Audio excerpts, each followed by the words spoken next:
familiar with what we're talking about. And then Rajan and I are going to dive a bit deeper into this, talk a little bit about what the changes are in the industry, particularly with a focus on legal, but also generally, and go through some of these really interesting things that we've had the opportunity to speak about in the past.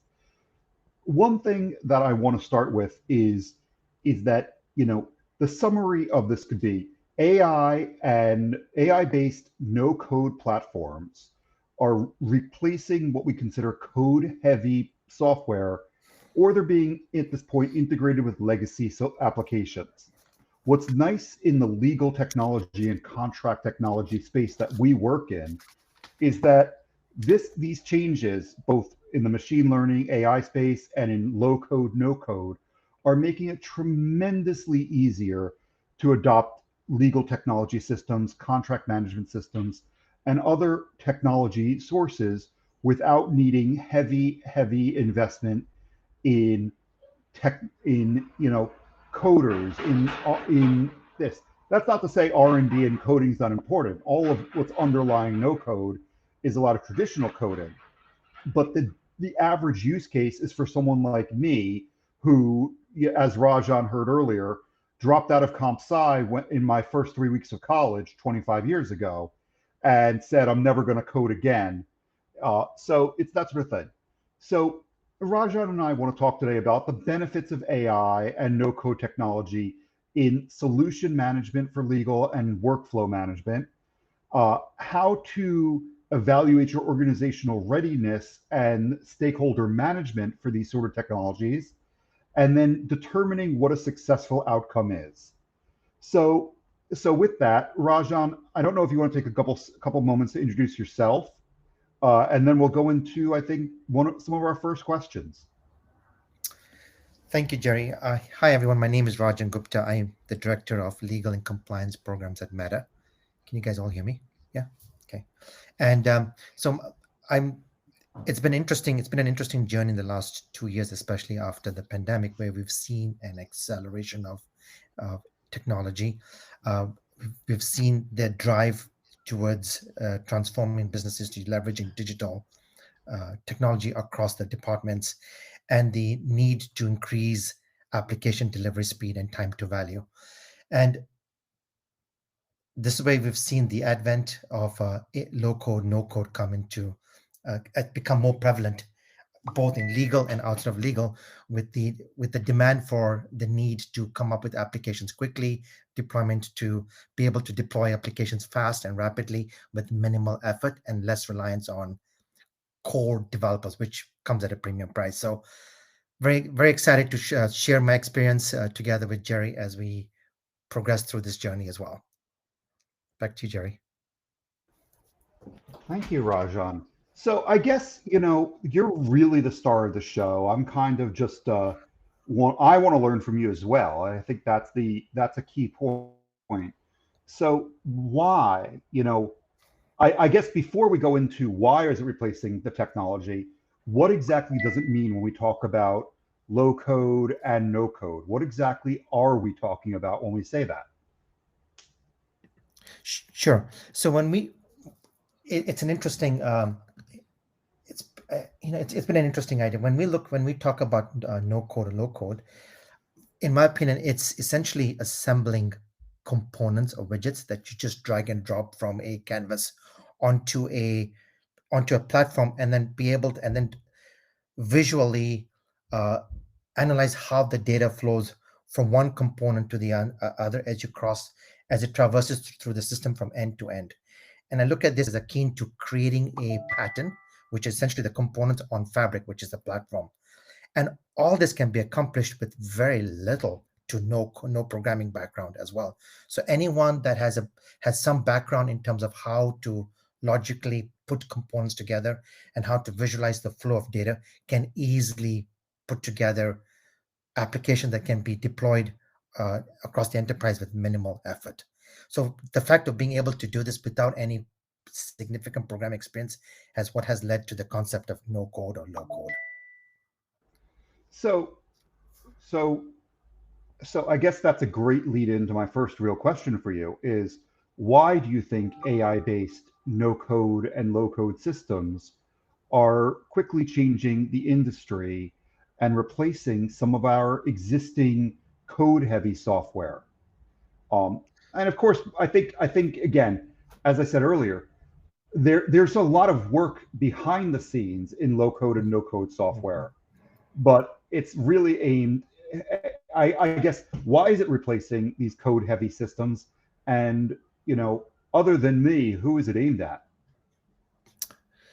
Great question. So in the past, building any applications, any workflows required engineers, required the expertise of engineers, and finding engineers or getting engineers time to build these applications always came at a premium, right? You had to convince them, you had to explain to them why we need this, what's the value, what's the ROI. You had to put together a business case. Today, there's a concept that's running in the industry. It's called citizen developers, and what that means is enabling business users, not coders, but business users to build applications that can be easily deployed on IT approved platforms. And so now, today, instead of relying on an engineer to build together a workflow that could be very simple, you can now leverage a business user to put together components and build a simple workflow that can be deployed quickly. How this has become more successful is in the past, enticing developers to build applications that were large volumes or low risk was a challenge. Today, you can now leverage these citizen developers to build workflows that could be high volume and low risk quickly and rapidly. And you can iterate on them without the need of engineering expertise. So with the advent of this type of capabilities, we've seen a significant popularity in leveraging these applications. And I was just sharing with Jerry earlier that I was reading an article where they said today that industry is a $4 billion industry, and in the next 3 years, it's going to rise to a $25 billion industry just by leveraging low code, no code. And they're looking at least 20 billion, 30 billion applications being built on this. Now, I'm not sure how they came up with that information, but I'm sure they must have used some AI modeling to come up with those numbers. But it's just the rapid adoption of this is going to be very interesting over the next few years.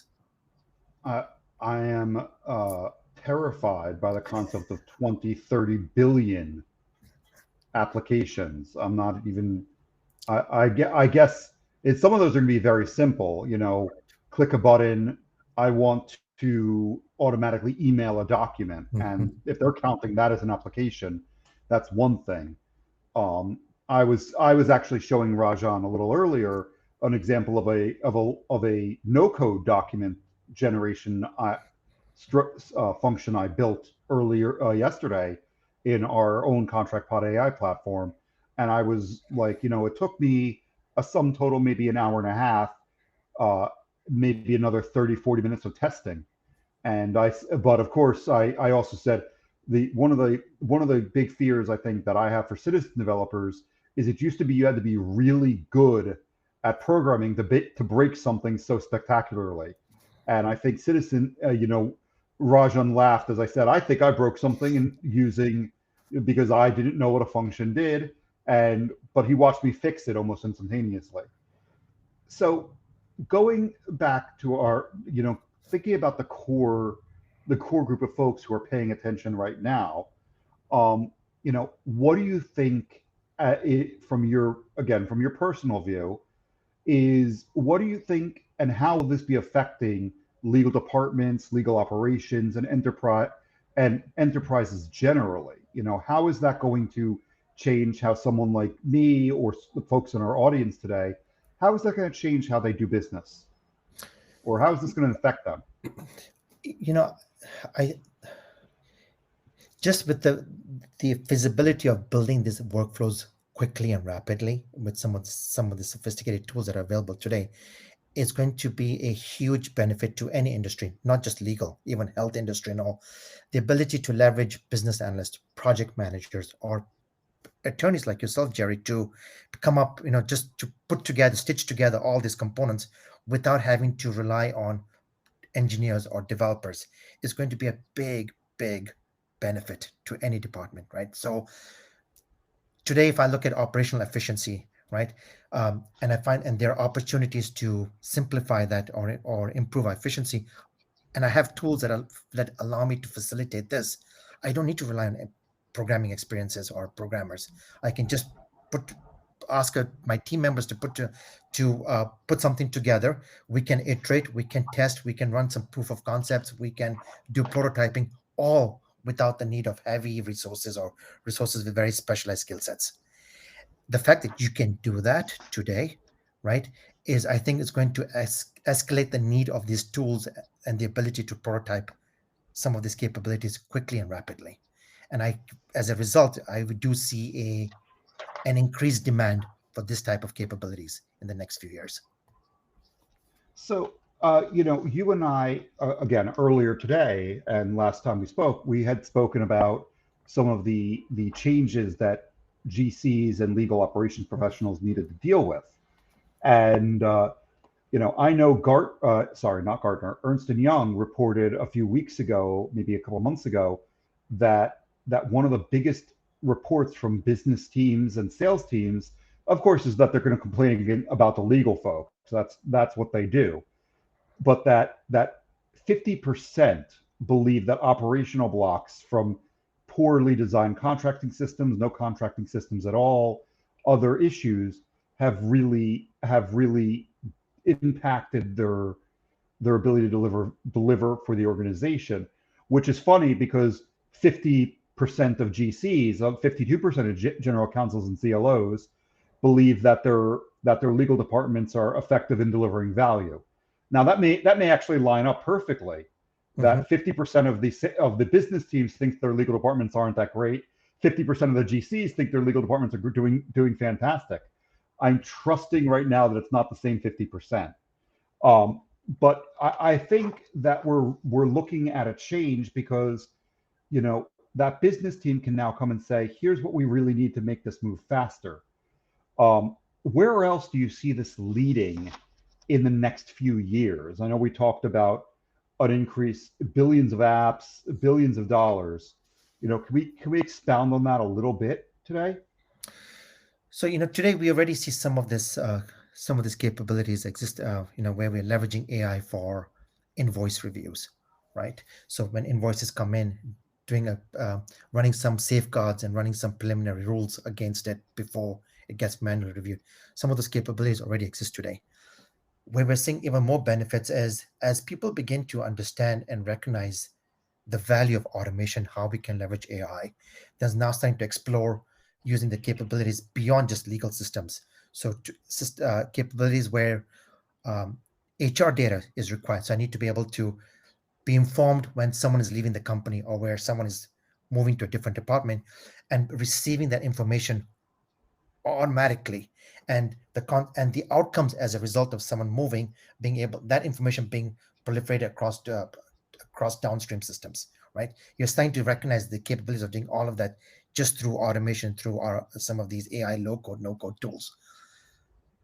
We're also starting to recognize where legal operators are now looking at this and saying, I can do more with just these capabilities, not just beyond contracts. But what about, and I talked about invoice reviews, but IP systems where an inventor wants to submit an invention, right? Today, they can actually you can put together a form where they can enter all the minimal information and then that gets consumed to an IP system.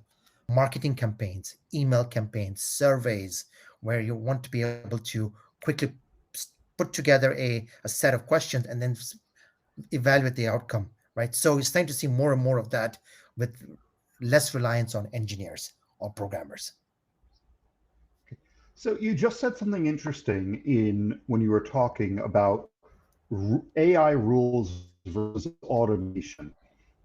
How do you look at those being how do you look at those being separate in this case? And sorry, I just got to notice that my connection's unstable. So if anything's fuzzy, let me know. But when you look at that in this realm of AI, no code, low code, you know, I would normally say, we've got rule-based systems, we've got AI Correct. systems, we've got automations, but it sounds like you're defining them as really two separate things. There's AI based rules, and then there's pure automation. Correct. How is that fit together? Absolutely. So with rules-based system, you, typically it requires some. You don't have to rely on core technical competency to define those rules, right? It can be anybody that is managing a set of operational activities. They can define those rules, right? And once you define those rules, there is no reliance on historical data to identify the efficiency of those rules. When it comes to AI based rules, that's where you need some technical guidance, right? So you look at the historical data, you come up with rules, and then you evaluate to ensure that the AI capable rules that you've defined are actually giving you the meaningful results based on historical data, right? So in that case, you don't have to, they're not very specific to an if then else situation in terms of programming things, but it can be around semantics, around scenarios where they can be very closely related to each other, but they're not as specific. And you can define models or AI rules based on those sets of data. So that's where the skill sets that come up that are required to ensure that you've got the appropriate AI rules becomes more prevalent then. So just so I understand a little better, and hopefully the folks who are in attendance understand a little better, when we think of what you said kind of resonates with me, with tools like what we have again in our ContractPodAi platform. We have both an automation system that can generate a document that's based around, it's a no code, low code system. We also have these tools that can um, you know, analyze the contract and tell if something is in accordance with your risk model. And Correct. it sounds like those are, while they're connected, they're they're actually distinct concepts. From a technology standpoint, even though the user, a lay user may look at them and say, hey, these are really similar. It's just making this decision for me. But really, there's a lot of different stuff going on in the background. I call Correct. it stuff because thingies, whatchamajiggets in the background. Um, so it sounds like there's a real that while they're related, they're not the same. Is that am I getting that right? Correct. That's correct. Okay. And again, it comes down to rules based, just you don't rely on any historical data. It's just if this comes in and this action happens, do this, right? It's straightforward, right? Something comes in, you either go left or right. And based on the information coming in, if it is, let's say if it's green, go left. If it is red, go right.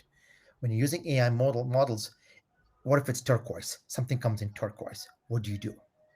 Right? It's Okay. not a green, it's not a left or right. And so you sort of have to look at the data and say, okay, if you see a high frequency of turquoise related information coming in, then make it go right. Right? But if you see a different shade, let's just see a different shade of a color coming in, based on that shade of color, go left.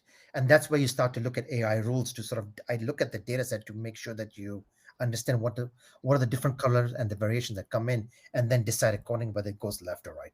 Does that help, Jerry? That helps me a lot, and I hope that helped the folks who are listening in, watching us talk at each other. Um, so I guess, diving a little bit more into that, how do you think low code, no code, and well, how do you think no code and low code systems have changed the legal industry and the way we transform legal departments and legal teams? Just focusing on that, and how do you think it's going to start changing things in the future? I know we're at the very beginning of this sort of low code, no code, but I'm sure you've seen some of this affecting the way it how you do business yourself. Agreed. So today, building and developing apps using low or no code platforms is 10 times quicker than using the traditional development methods, right? So one, it's faster to deploy. Two, the skill sets that are required are, you don't need very technical, competent resources to build some of those apps. You can easily build them using just um, people but that don't have an extensive programming background, right? So you see that too. The ability to drive applications faster, quicker, and be able to iterate on them is much faster today than it was in the traditional using the traditional development methods. So the sheer fact that you can quickly iterate or you can build applications that can be deployed faster is becoming more and more prevalent today, especially as companies move to the digital era, right? So that need is going to I see that driving the adoption of this type of capabilities going forward. And the fact that you don't need to rely on very core technical core competent resources, that further uh, escalates that need to drive the deployment of these applications faster. So, Rajan, based on what you just said, what are some of the challenges that may affect folks trying to use no code and low code applications, especially if they're new to it?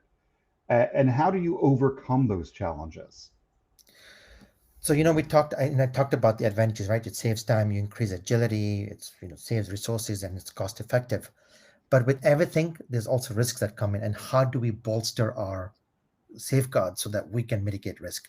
So, for example, as since we have individuals that don't have a technical background building these applications, you if you don't have an oversight as to what are some of these workflows being built, you lose that knowledge of what are all the applications that have been built out there, and so do we have a catalog of them? So the ability you suddenly start to see a sheer volume of applications being built, and really no one understands what's being built or how they're being built. So you lose that oversight. So that's one risk.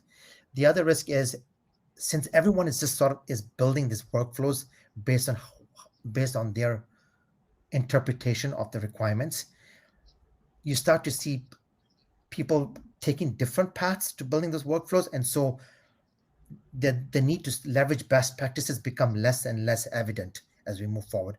And so there's always, I would recommend, as you start to build these workflows, make sure you're using best practices, make sure there's technical oversight so that you get guidance on how and you need to build this application. Two, the third point is, where is this data being saved, right? Is there any data governance, any data retention around this? Are we storing this? Are we collecting this, uh, information that's considered PII? And is it being saved? Is it safe? Is it on our repositories, internal systems? Are we saving it in third-party systems? And how safe are those third-party systems? So that's something that needs to be looked at carefully as we build these workflows.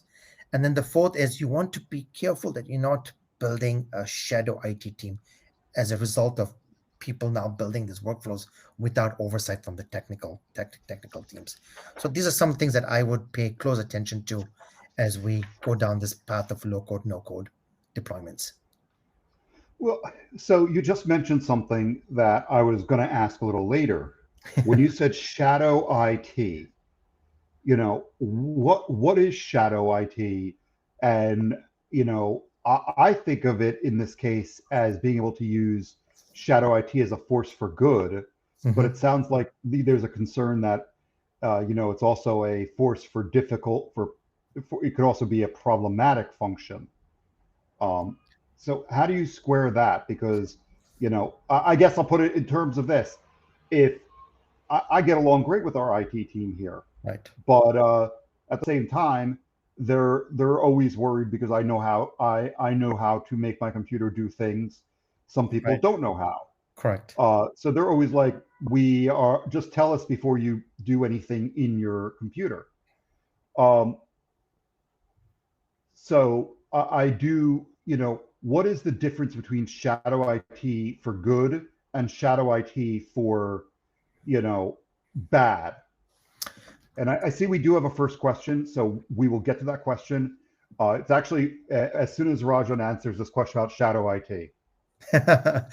So given the fact that now we have a new term called citizen developers, right? They're not core developers, but by the sheer fact that they are building workflows using low code, no code, they're now being called citizen developers. So everyone has good intentions of building application that helps improve operational efficiency, right? However, given the fact that suddenly when you have a large number of workflows now being deployed, or your web applications being deployed, suddenly it becomes a concern when you have a breach, or when best practices aren't being followed, or that person leaves that team or leaves the company and goes somewhere, and now you have to maintain it. And when you look at the code, you're like, okay, what was the what is the thought process behind building this code, right? Yes, there was agility in this, but why did they do this, or why did they take this step, or what is the thought behind it? And so that becomes a concern for IT, because now they become responsible for managing these workflow tools or these applications, because people have moved on. So I think that's why the concept of shadow IT still remains the same. It's just that now we have, they're not true IT, they're now citizen developers that are evolving. So you actually touched on one of my favorite things to talk about, which is commenting. Um, and I know I promised Megan we would get to her question a moment ago, but I will just say one thing that I like to when I talk with our developers or developers of any type, I always like to bring up this idea that lawyers and contract professionals, allied legal professionals, however you want to look at them, uh, we're writing code for human relationships. Mm-hmm. We're writing code for business relationships. Whereas the developers, the IT teams working with computer code, they're telling computers and machine interfaces how to relate to each other. So I always like to point out that one of the best things you can do when you're drafting something, not even talking about low code, no code right now, but just general drafting, is if you're drafting something for your internal team, give them comments in the document so that they know why you made a decision. And Mm-hmm. of course, if you're sending back red lines, it's always helpful. So this is a personal favorite topic of mine. So it's always one of those things where I'm always like, yeah, we should have this concept, have this discussion. And when you're doing red lines or internal notes, tell people what's going on. Just like Rajan mentioned, commenting in code, or even in a no code platform, what you're trying to accomplish. So going on to Megan's question, I was about to, I think what she wants to know is what's a real world example of how a legal team would use low code, no code to build workflows? That's something, how would you be doing this, Rajan? If someone said, Rajan, I need you to teach me what I'm doing, show me how you build a workflow. Well, and I know we don't have quite a display case right now, but if you could explain it with words, that'd be great. Sure. So I'll talk about a very basic use case. So in legal, everything that comes in is essentially a ticket, right? I need this or I need that. It's really a ticket request. So think of this as someone sending an email saying, "I need this contract," or "I need some help with a system," right? Today, you could actually build a very quick workflow using low code, no code tools and say, okay, someone enters the name in, and it's okay, what type of request is it? Is it a contract request? Is it a help desk, a system request, or is it something else? And based on the type that you select, so basically you select a widget, you drop it on the canvas, you define the values that you need. Based on those values, it then gets routed to the appropriate person. So for example, if it's a contract request, it goes to the contract team. If it is a help desk request, it goes to the IT team. If it is something else, it goes to a different team.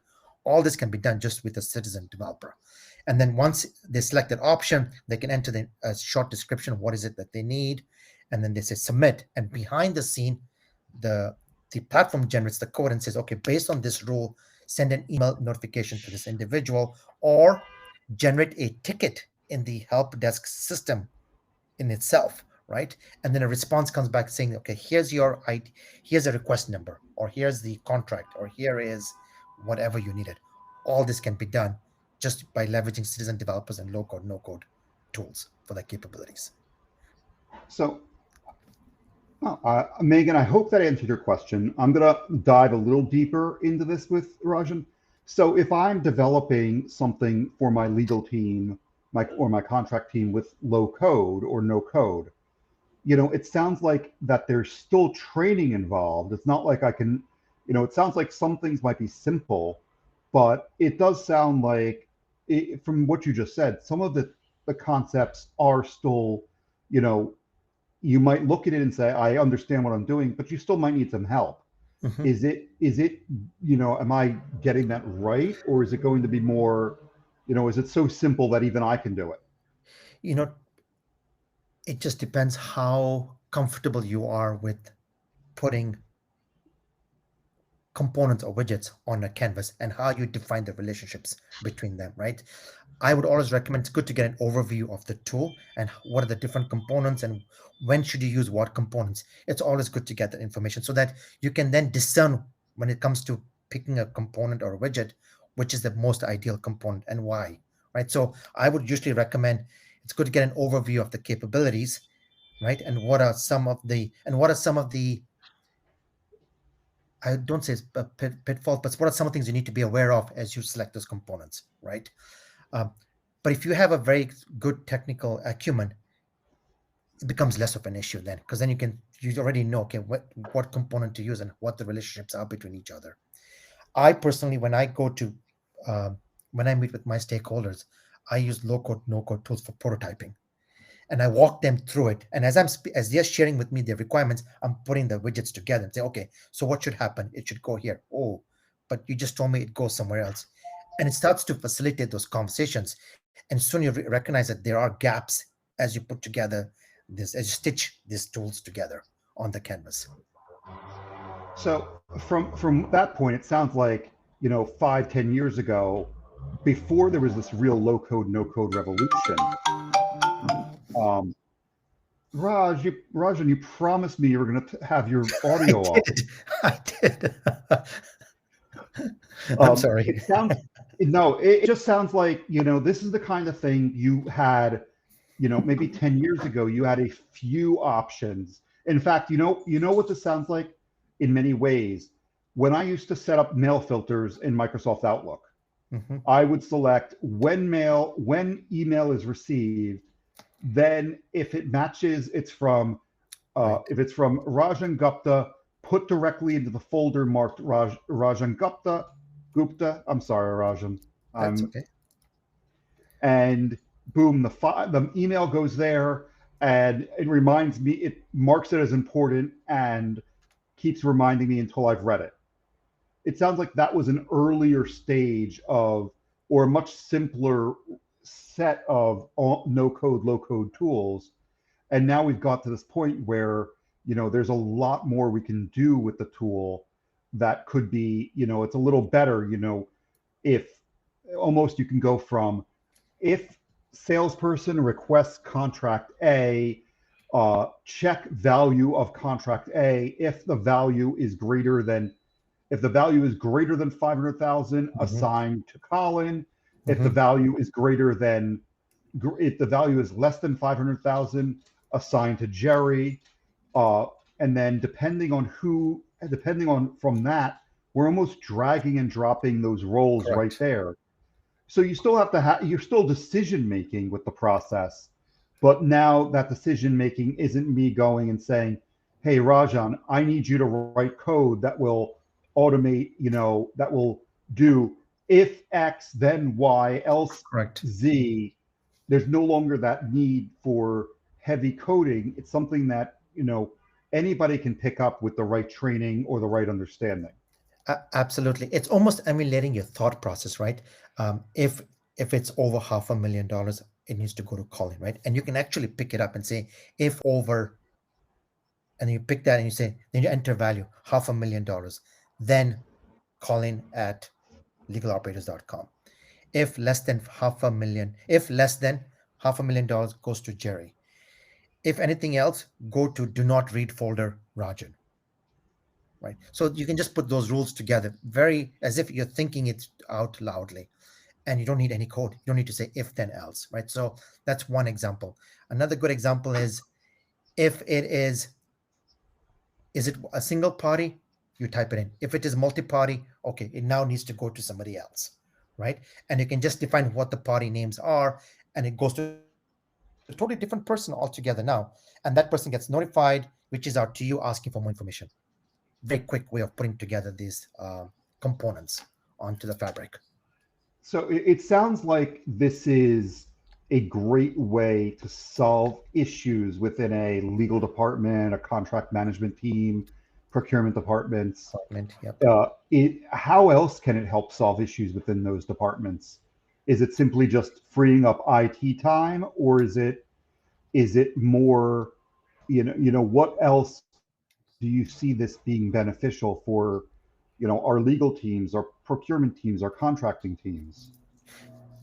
So I can even talk about HR teams. So for example, if someone is leaving the company, right? So this person XYZ is leaving the company, he's on a legal hold, as an example, right? You can send a notification out to just workflow that says, is this person on legal hold? Yes, no. Yes, send it to the e-discovery team. No, continue. And then it goes to IT, and when IT receives it, they can say, oh, this person's not on legal hold. So it's already been gone through the verification process. So now go ahead and disable access and send a ticket request for someone to come and pick up the equipment. Right? All of that can be now be done by anyone as opposed to leveraging IT experience to build that workflows together. Right. So some of And that can be done very uh, quickly. Sorry, go ahead, Jerry. I'm thinking of the difference between at a prior job between when we had an entire 15-person development team just dedicated to the HRIS system, Right. the HR system, and now that team has been reassigned to other development tasks because it's now something that the HR team can handle 90% of the time by themselves. It sounds like those are the big changes. It's getting rid of these. It sounds like the same way a lot of automation tools and AI tools are focused, that they're focused on freeing up people who have specific skill sets to focus on those things that are actual difficult human, more difficult, thoughtful tasks. Whereas, and not to say that building a workflow isn't a difficult, thoughtful Mm-hmm. task, but if I can go and say I have 5 steps instead of having to wait a month for someone to build it, I'm getting the ability to build it in a much quicker fashion by myself. Although there's always that support out there from IT, from others that you can always rely on. Absolutely. Um, Jerry, I do want to call out that, it's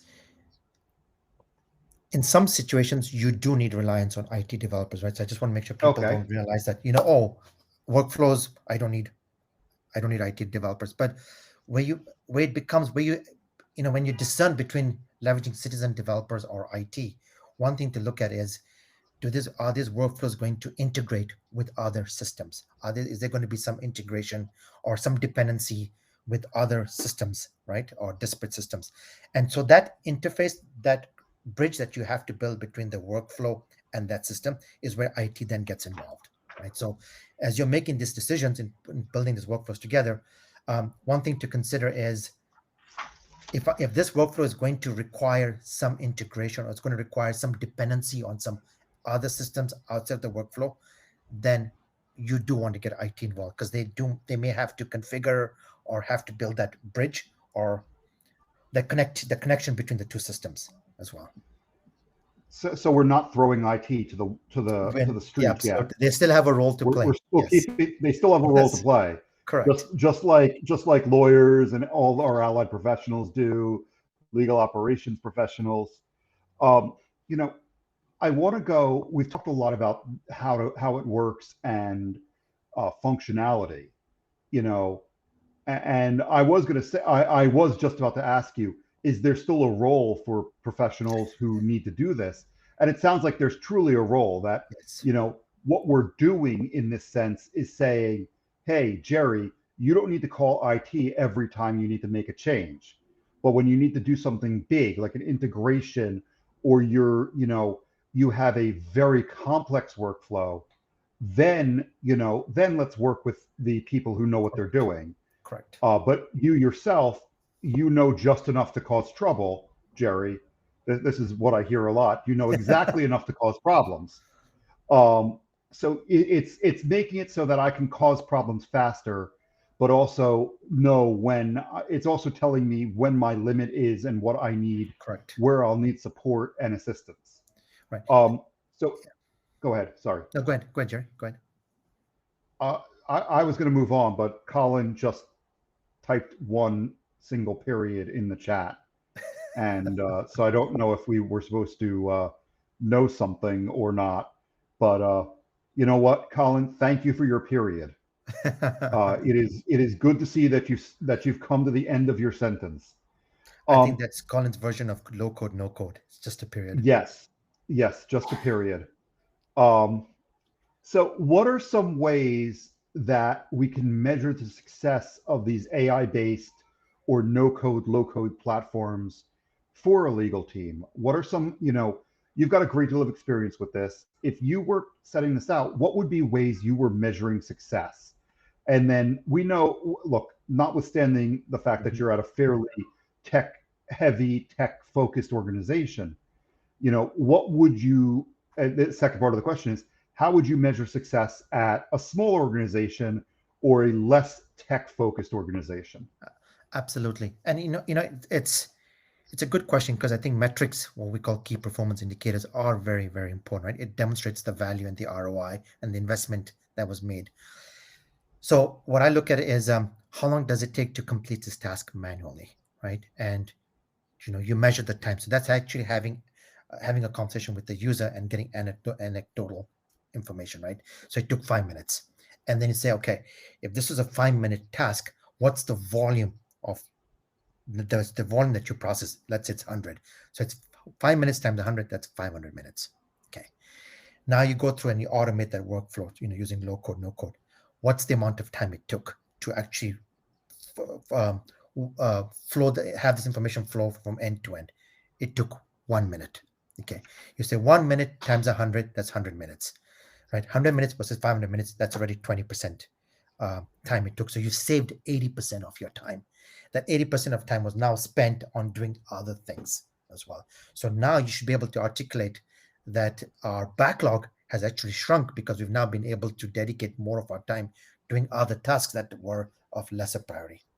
Now, what did it take to actually automate those tasks too using workflows, right? And what was the cost it took to build that together? So you start to collect all this information and you plot that across, across time. So in January we processed. It took us 100 minutes to process 100 records. Now it took us 200 minutes, but we processed 1,000 records. So it's time to show that incremental value over time, right? So those are some of the key indicators you want to look at. The other thing also you want to look at is how easy is it now to find that information? In the past, it took you time to look for it, search your knowledge management system, which I call email, right? So sometimes you look at email, you start to look for the information. You went here, you went here, you went to all those different places. It took X amount of time. Now I can go to my low code, no code platform, and it's all in there. It's all in my dashboard, right? So the amount of time saved, extrapolate that over a period of time times that number of tasks. So these are some good indicators that you can actually collect very quickly. So, I actually, that brings up a concept question I wanted to ask earlier, though I apologize. I skipped a little. Um, it's going to be different for each vendor's system, although we're Correct. going to expect to see similar things, correct? Correct. And how much of low code, no code, in your opinion, is focused solely on workflow? Are there other functions that you could do with low code, no code, or is it only a workflow tool? So workflows are the most easiest uh, way to Okay. demonstrate the value of low code, no code, right? It's very easy to put together the objects and then just walk through the flow of data, right, from end to end. Um, but some low code, no code systems have a lot more sophistication. They have something called APIs that you can leverage to integrate with other systems, right, that are exposed to the user. In some cases, you actually have to rely on the vendor to build those bridges with others' internal system, right? That's one example. Some low code, no code systems actually have reporting capabilities that you can actually build reports out of the box, whereas in some Okay. other vendors don't necessarily have that rich data set that you would need in order to build reports quickly. So it all varies from one vendor to the other.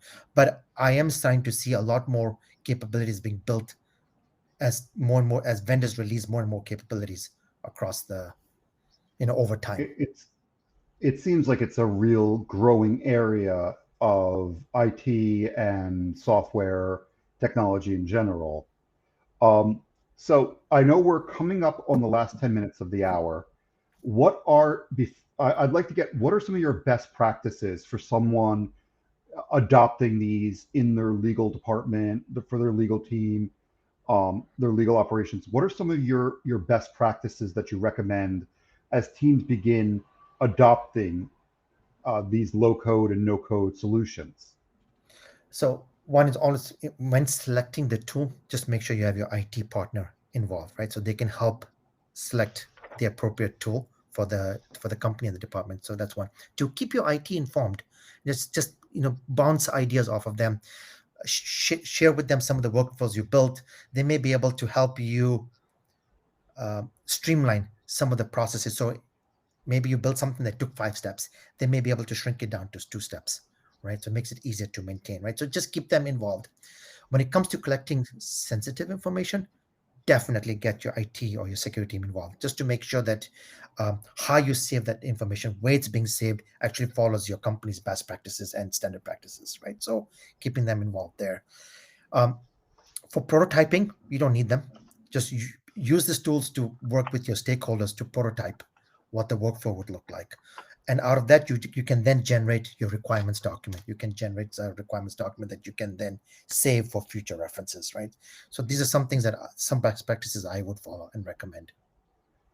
Okay. I'd like to open it up to questions. Colin, I don't know if you've got any questions that while we've been talking that we can't see. We have been trying to pay attention to the chat. Uh, while we see if there are any questions, I think, you know, I think there's a few takeaways I've got. We've got some best practices that that Rajan just shared, and I think a lot of this conversation came in, and some of the key points that we talked about today were, there's some real benefits to adopting low code and no code platforms for legal operations teams, for law departments, and so on. It saves time, increases your team's agility, it saves resources and can be more cost effective than shoving it to IT or a third party vendor to code things. Um, you're really able to accommodate and collaborate, it sounds like, more, because you could have multiple people working on a workflow at once or contributing. I know, Rajan, you just talked about your stakeholders and prototyping with them, of course. We talked about increasing productivity, which I think that's a big thing. If there's some task you're seeing that you can automate or work with a low code, no code platform, but you could never get the time for an IT resource. But now these low code, no code platforms are coming out. It sounds like you can really, really, really increase productivity simply by having the tool right in front of you. And finally, it sounds like because they're drag and drop, they're pretty easy to modify. Um, Anything you'd like to add there? And then I'll call Colin back again because I kind of talked right through him. I think, Jerry, you hit all the key points, right? You talked about agility, saving time, cost effectiveness, resources, making sure it does facilitate collaboration between the users and the citizen developers. Um, that results in quicker deployment of applications, so faster time to market, like, which results in increased productivity. It's easy to modify. These are all things that you've hit on. I would also make sure that as you build this workflows, just keep in mind the potential security risks or potential data governance uh, risks and practices that you should be aware of as you put these pieces together, and making sure that they adhere to your company's what their data governance and policies are. And as you build some of this web development capabilities, just make sure you're reaching out to your IT teams and following what the best practices that they recommend as well. I think Great. that would sum it up on my end. So Rajan and I will both be at Clock next week if you're going to Clock. I and ContractPodAi and I and me will be at our booth at 2:31. I think I've also got a session on Wednesday if you'd like to hear me talk with my dear friend Sarah. We're going to be talking about how a lot about legal operations and decision making for legal operations professionals. But if you do show up at Clock, I would love to see you. Again, I'll be in booth 231 or wandering around looking for a way to win a lot of money. Colin, back to you. Okay, awesome, guys. So I had a quick statement to make and then jump in with a couple of questions for you both, but I really want to kind of flush out for some of the new people are kind of new to no code, low code. You know, what are the use cases and what are the drivers to get there? And I wanted to share, you know, first like some of like the drivers that, you know, got me to look at no code solutions in the past. And usually, like, you know, around failing IT projects, you're looking at things like bad communication between relevant teams. How can you flush that out by putting a process in place? You know, lacking of planning or scheduling of resources is another kind of area that drives it. If you look at stuff with quality control or milestones not being met, they can be measured as well by, you know, what if then now logic really quickly, you know, costs getting out of hand, privacy projects.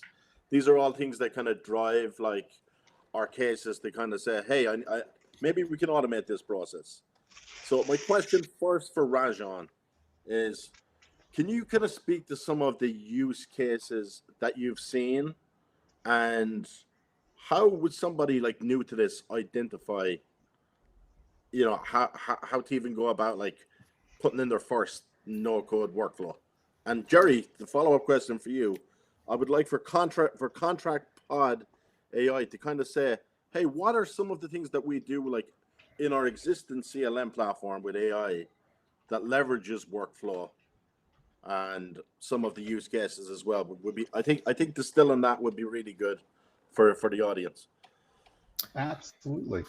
Absolutely. So I think the most obvious use case or the most common use case that we've seen and that I've seen is contracts, right? And handling of different various of certain contract types. One thing that comes to mind is click-through agreements or one-way agreements or NDAs. Very quick way for the business team to build a workflow tool that collects all the information and then either generates the NDA or the corresponding document type, whether it's a one-click agreement, quickly for review, and then sends it out for signature, right? So it's a very quick, easy way to build all those capabilities using a low-code, no-code, right? As you get more and more familiar with that, you start to recognize, you know, building a ticketing system or an intake process. I call it more of an intake request system where you can actually build a workflow that allows multiple parties to submit the intake request. And based on the type of request, it can route the information to the different departments or different individuals. Another simple use case that you can use low code, no code without having to compete for engineering resources. As you start to build these capabilities together, you then start to recognize, you know, that's what I call, you know, we talk about the crawl, walk, run phase. So that all this is sort of the crawling phase. The walking phase now becomes where can I start to use AI capabilities now?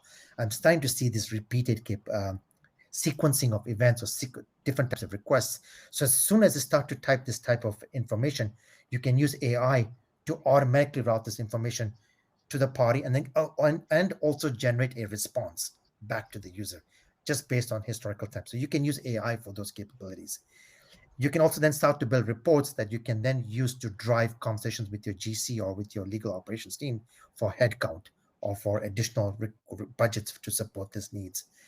And then the run phase is now where you start to build more complex workflows and you start to leverage even more AI models, right? Where you now start to integrate with different disparate systems or you start to integrate with third-party systems without having to now duplicate that information from one system to the other, but allowing this data to propagate to various systems, right? And then using some sort of an orchestration engine to manage these flows of information. So I would say start simple. Look at contracts is a very common case where you can leverage you can build workflows for simple types of contracts, and then building upon that as you become more and more familiar. So, Colin, your question to me was what are some of the things, and thank you, Raj, I appreciate that. One of the question you asked to me was, what are some of the things that we do here at ContractPodAi that leverage workflow, no code, low code, and so on? Well, I mean, at the core of our product, you know, we start off, you could use it out of the box without building any workflow. You could use the repository and the extraction features without really ever touching anything advanced, any sort of the advanced AI features, any sort of the advanced workflow, our no code, our entire no code workflow system. but that's your basic, crawl instance. We've never had. I like to think of that as we've never had a CLM before, but we've already built a lot of that for you. What we see, where we see this really growing, and a lot of this is changing as we become one legal platform. What I like to think of as a legal operating system for our customers, where they can work and stay within one platform for all their legal tools. Is we've seen people begin building workflows using our no code system to do things like not just take the intake form and assign it, but complex assignment. Okay, based on extraction of data, based on AI analysis, routing to different people, asking, a document could come back, and we've seen people build tools in the system. We've seen our customers build this, not even our own internal staff, where, limitation of liability is in excess of 10 million. The system, once that's done, once that intake's in, someone said, okay, if the AI in the platform extracts or reads the data, that it reads the contract and says this is in excess of 10 million, it automatically gets flagged and sent to the general counsel for review. And because only the general counsel has the approval to accept that limitation of liability. And of course, this is just an example, but that's where we're seeing this thing. But workflows become a core tenant, a core application within the ContractPodAi platform. So we see people building everything from simple, if the document's an NDA, then assign it here, then automatically go to signature. We've seen other people who built 50, 60 step workflows, and it's all drag and drop. It's all arrows. It's all and you're taking away, while underneath it's still if then else a lot of the time. You no longer need to think of it as, here's 10 lines of code to do that. It really gets to that point. But I've started to see our tool not just as a contract lifecycle management platform, not just as a legal matter management platform, but we're really seeing a full workflow management platform focused on legal, but usable by anybody. And we've begun to see customers use it to pull data from Salesforce, to pull data from Workday and other enterprise management systems, to request one-party agreements or NDAs through external forms.